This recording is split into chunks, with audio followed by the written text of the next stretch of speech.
Siliguri metropolitan পুলিশের বড়সড় সাফল্য।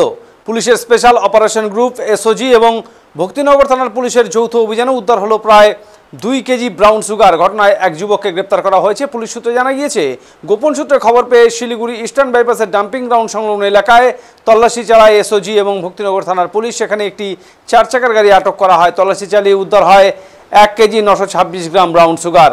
আন্তর্জাতিক বাজারে যার মূল্য প্রায় কোটি টাকা বলে অনুমান। ধৃত যুবকের নাম রফিকুল শেখ, তিনি মালদার বাসিন্দা। পুলিশ জানিয়েছে, মালদা থেকে গাড়ি করে মাদক শিলিগুড়িতে পাচারের উদ্দেশ্যে নিয়ে আসছিল সে। গোপন সূত্রে খবর পেয়ে অভিযান চালিয়ে তাকে গ্রেপ্তার করা হয়। ধৃতকে ভক্তিনগর থানায় হেফাজতে রাখা হয়েছে। আগামীকাল তাকে জলপাইগুড়ি আদালতে পেশ করা হবে বলে পুলিশ সূত্রে খবর।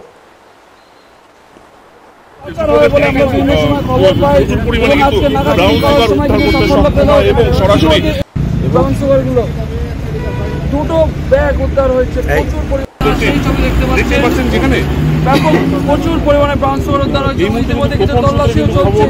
অভিযান এবং সেই অভিযানে আসলো সাফল্য, যেখানে সেই প্রথমে এই দেখতেই পাচ্ছেন একটি নাকাল চেকিং চলার সময় সন্দেহজনক একটি ব্যাগ উদ্ধার হয়েছে। দেখতে পাচ্ছেন যে সেই ব্যাগ উদ্ধার হয়, সেই ব্যাগ থেকে